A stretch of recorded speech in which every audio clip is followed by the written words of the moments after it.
नमस्कार। आचार्य रामचंद्र शुक्ल का निबंध है जो उत्साह बीए तृतीय वर्ष के छठे सेमेस्टर में, उसका प्रतिपाद्य स्पष्ट करेंगे। उत्साह आचार्य शुक्ल कृत एक मनोवैज्ञानिक निबंध है। इसमें लेखक ने उत्साह नामक भाव की लक्षणात्मक व्याख्या की है। लेखक ने मानव मन में उत्पन्न होने वाली साहसपूर्ण आनंद की उमंग को उत्साह की संज्ञा दी है। लेखक के अनुसार कष्ट या हानि को सहन करने के दृढ़ निश्चय के साथ साथ आनंदपूर्ण कर्म में प्रवृत्त होने की को भी उत्साह ही कहा जाएगा। निष्ठा भाव से कर्म में लग जाने की वृत्ति ही मानव को उत्साही बनाती है। उत्साही वीर को प्राप्त होने वाले कष्ट या हानि की मात्रा के आधार पर उत्साह के अनेक भेद हो जाते हैं, जैसे युद्धोत्साह, किसी विकट कर्म करने अथवा रूढ़ियों को तोड़ने के प्रति उत्साह, दया या दान के प्रति उत्साह आदि। किंतु इन सभी प्रकार के उत्साहों में कष्ट और हानि के साथ आनंद प्राप्त करने का प्रयत्न अपेक्षित है। इन उत्साहों में युद्ध उत्साह सबसे प्राचीन और प्रधान है, क्योंकि इसमें साहस और प्रयत्न दोनों का चरम उत्कर्ष मिलता है। केवल कष्ट सहने में ही उत्साह नहीं होता, उसके साथ आनंदपूर्ण प्रयत्न या उसकी उत्कंठा का योग भी होना चाहिए। बिना बेहोश हुए फोड़ा चिराना साहस और कठिन से कठिन प्रहार सहकर भी अपने स्थान से न हटना धीरज कहा जाएगा। और इस साहस तथा धीरज को उत्साह तभी कहा जाएगा जब कर्ता इन कर्मों को आनंद के साथ करेगा। तो आचार्य रामचंद्र शुक्ल जी ने जो उत्साह की परिभाषा दी है,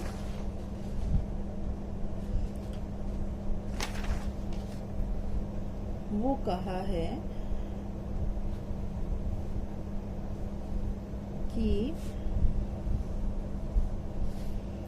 कुछ लोग अच्छे कर्म करने वाले लोगों को उत्साही कहते हैं, तो कुछ बुरे कामों में साहस दिखाने वाले लोगों को भी उत्साही कहते हैं।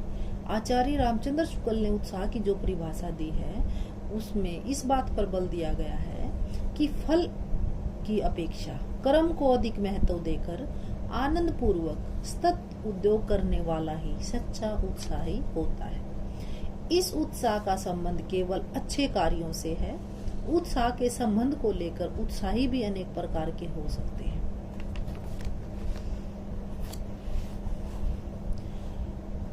जैसे दानवीरता में धन त्याग का सहर्ष साहस अपेक्षित है।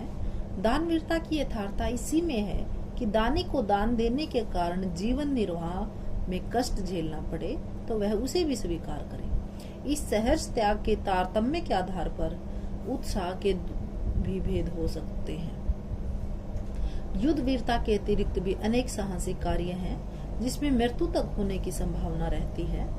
लेखक ने इन कार्यों में दूरव देश या सहारा के मरुस्थल की यात्रा, अनुसंधान हेतु दुर्गम पर्वतों की चढ़ाई और भयंकर वन जातियों के बीच प्रवेश आदि की गणना भी की है। लेखक की धारणा है कि शारीरिक कष्ट के अतिरिक्त मानसिक कष्ट की संभावना भी उत्साह के अंतर्गत मानी जाती है। उत्साह का शुभ या शुभ भाव होना उसके परिणाम के द्वारा जाना जाता है। परिणाम शुभ होने से उसकी गिनती अच्छे भाव में की जाती है, परंतु जब कोई कार्य केवल यश प्राप्ति के लिए ही किया जाता है तथा उसके शुभ या अशुभ परिणाम का ध्यान नहीं रखा जाता, तो ऐसे कार्यों की प्रशंसा नहीं होती। निंदा स्तुति की चिंता न कर किसी प्रचलित प्रथा के विरुद्ध पूर्ण तत्परता और प्रसन्नता के साथ कार्य करने वाले उत्साही और वीर कहलाते हैं। परंतु कुछ लोग केवल साहसी या उत्साही कहलाने जाने के लिए ही रूढ़ियों को तोड़ते रहते हैं। ऐसे लोग ओछे कहे जाते हैं। अर्थात कर्तव्य कर्मों के प्रति लीन रहने वाला उत्साह सुंदर और अकारणीय कर्मों के प्रति उत्साह निंदनीय समझा जाएगा। यह आवश्यक नहीं कि उत्साह केवल साहसपूर्ण विकट कार्यों में ही हो, अपितु किसी भी कार्य में आनंदपूर्ण तत्परता उत्साह कहलाता है। हम अपने मित्रों या बंधुओं के स्वागत में भी उत्साह दिखाते हैं।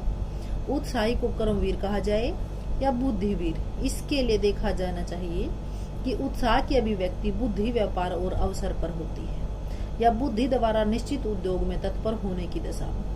परंतु साधारणतः उत्साह की अभिव्यक्ति उद्योग की तत्परता में ही होती है, इसलिए उत्साही को कर्मवीर कहना ही अधिक उपयुक्त होगा। उत्साह में कर्ता का ध्यान कार्यविधि से होता हुआ उसके फल तक रहता है, व्यक्ति अथवा वस्तु से उसका संबंध नहीं रहता। कर्म करने की जो भावना है वह उत्साह उत्पन्न करती है, जिसमें साहस और आनंद का सामंजस्य रहता है। अतः वीर रस के आलंबन का स्वरूप इतना स्पष्ट नहीं होता जितना कि अन्य रसों का। हनुमान द्वारा समुन्दर लागने के उत्साह का कारण समुन्दर नहीं, अपितु समुन्दर लागने का विकट कर्म है। उत्साह की गणना अच्छे गुणों में होती है। किसी कार्य का अच्छा या बुरा होना उसके करने के ढंग या परिणाम में निहित है। लेखक ने इन शुभ कार्यों में आत्मरक्षा, पररक्षा, देश रक्षा आदि की गणना की है। उत्साह में कुछ योगदान बुद्धि का भी अवश्य होता है। बुद्धि और शरीर की तत्परता का समन्वय रूपी कर्मवीर में देखा जा सकता है। पुराने शास्त्रार्थ के महारथियों से वाक युद्ध एवं तर्क युद्ध करने के लिए आनंद पूर्वक तत्पर होने वाले विद्यार्थी को भी शुक्ल जी ने बुद्धिवीर की संज्ञा दी है। भले ही वह बुद्धिवीर शास्त्रार्थ में हारे या जीते, परंतु उत्साही अवश्य माना जाएगा। आचार्य शुक्ल ने प्रश्न भी उठाया है कि उत्साह में ध्यान कर्म पर, उसके फल पर अथवा व्यक्ति या वस्तु पर रहता है। स्वयं ही उत्तर देते हुए कहा कि उत्साही मनुष्य का ध्यान पूर्ण कर्म परंपरा से होता हुआ उसकी समाप्ति होने की सीमा तक जाता है। लेखक ने दानवीर उसे माना है जो श्रद्धा या दया से प्रेरित होकर साहस एवं आनंद के साथ अर्थ त्याग जैसे दुस्साध्य एवं कठिन कार्य में परिवर्तित होता है। लेखक ने कर्म अनुष्ठान में प्राप्त होने वाले आनंद का विविध वर्गीकरण किया है। कर्म भावना से उत्पन्न, फल भावना से उत्पन्न और विषयांतर से उत्पन्न। इनमें से सच्चे कर्मवीरों का आनंद कर्म भावना से उत्पन्न होता है, क्योंकि इसमें साहस का योग अपेक्षाकृत अधिक रहता है। उनकी दृष्टि में कर्म और फल में कोई विशेष अंतर नहीं होता। असफल होने पर भी वे हतोत्साहित नहीं होते। फल भावना का आनंद फल की प्राप्ति और अप्राप्ति के अनुसार कम तथा ज्यादा होता है। कर्म भावना का उत्साह ही सच्चा उत्साह होता है। फल की इच्छा मात्र से जो प्राप्त होता है उसमें उतना उत्साह नहीं हो सकता। कर्म की अपेक्षा फल में अधिक आसक्ति होने पर मनुष्य के मन में विचार उत्पन्न होता है कि कर्म भी न करना पड़े और फल भी अधिक मिले। इस धारणा से कर्म करते हुए जो आनंद मिलना चाहिए वह नहीं मिल पाता। उत्साही व्यक्ति को कर्म करते हुए भी यदि अंतिम फल की प्राप्ति न हो तो भी वह अकर्मण्य व्यक्ति की अपेक्षा अनेक अवस्थाओं में अच्छा रहता है। कर्म काल में उसे संतोष व आनंद तो मिलता ही है, उसके बाद फल की अप्राप्ति पर भी उसे पछतावा नहीं रहता कि उसने प्रयत्न नहीं किया। साधारणतः देखा जाता है कि व्यक्ति में आनंद का कारण तो कुछ और होता है, परंतु उससे व्यक्ति में एक ऐसी स्फूर्ति उत्पन्न होती है कि अन्य बहुत से कर्म भी वह हर्ष के साथ स्वीकार कर जाता है।